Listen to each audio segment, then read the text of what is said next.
staged UFO attack on Earth. We have been preconditioned by all the media for the past couple of decades to slowly but surely start accepting the existence of aliens and UFOs.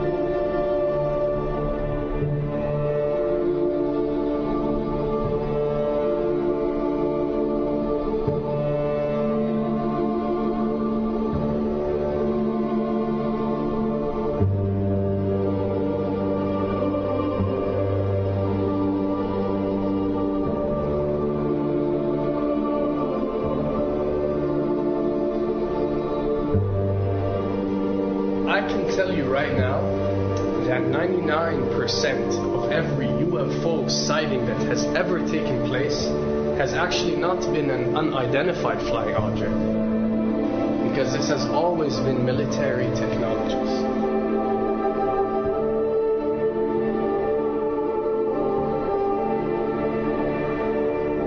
Another thing I'd like to point out is surveys and questionnaires. You know, we get surveys and questionnaires all the time, sent out by the state or by the government or by our rulers and our officials and so on and so forth.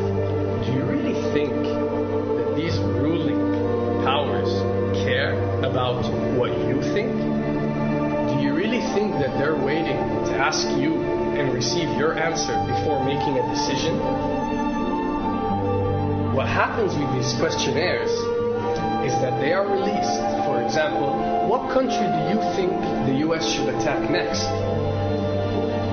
And if it yields back results like 70% of the US population believe Iran is the next country that should be attacked, this is actually a study conducted for the effectiveness of the media propaganda that they are using. So when they get such results, they look at it and they be like, all right, amazing.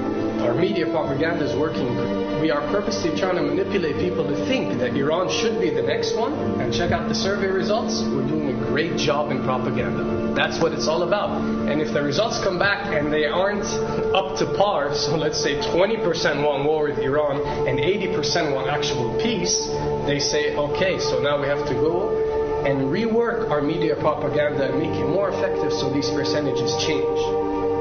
Why am I saying this? Because of the UFO phenomena. Since the 60s, the amount of people who believe in extraterrestrials has skyrocketed, and it's only increasing day by day in our modern world. This only confirms the success and the plans that are taking place to first manipulate you to believe in UFOs, and second, to conduct a UFO attack that is going to force the whole world to unite to fight off this enemy and accept the New World Order.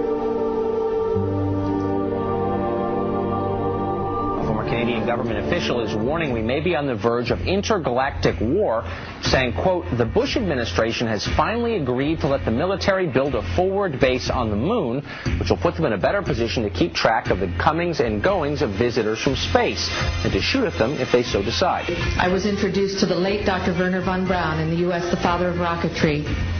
In my first meeting with him, during that first 3.5 hours, he said to me, Carol, you will stop the weaponization of space, because there is a lie being told to everyone that the weaponization of space is now first being based upon the evil empire, the Russians.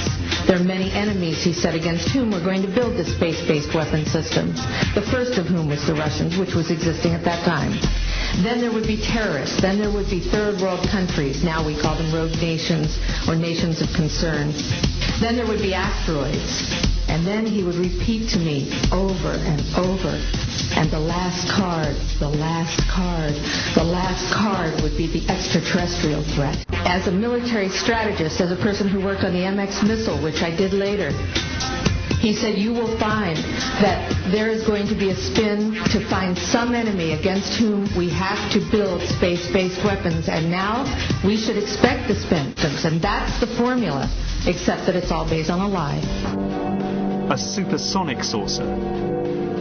Called the Silver Bug, it was truly revolutionary. The plans show in detail a multi-jet engine craft that boasted amazing maneuverability and speed. It's an intriguing thought that this concept may tie in with the work of the German scientists who brought saucer technology to the US at the close of the Second World War. What was needed were certain cover stories. What do you do when people are spotting aircraft and then telling reporters that they've seen something very unusual flying out of an airbase in Nevada? And frankly, this was the origin of a lot of the sightings that took place in the mid-50s, 1954, 55, 56, of unidentified flying objects, the UFOs. So the CIA was involved in encouraging people to believe that, yes, they saw UFOs, and the CIA and the military tried to be very helpful to reporters to get these stories out, to divert the attention of the country, particularly the people in this region, about what they had actually seen. Mexican Air Force pilots capturing on videotape what are said to be 11, count them, 11 UFOs. The Mexican Air Force has released a video that some of you are going to find difficult to believe. A journalist says it shows images of UFOs tracking a Mexican military plane. So what's the truth about UFOs? The story of successive attempts to develop radically new forms of flight, conducted under the strictest secrecy, is inextricably bound up with our relationship with UFOs over the last 60 years.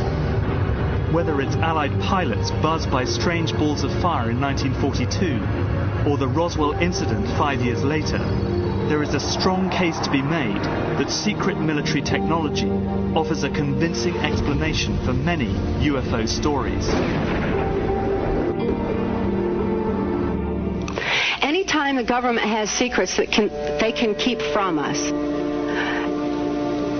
they can manipulate us by those secrets. In essence, they still remain 25 years at least ahead of us in technology, information, and knowledge, and secrets, and they are using them against us.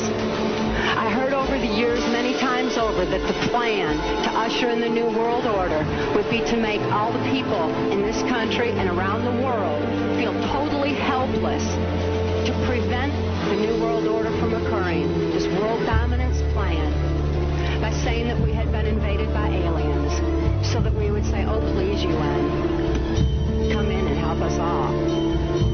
So bear in mind that there is a plan, orchestration, to get people to be submissive through a secret technology and information that they're keeping from you under the blanket of a so-called National Security Act.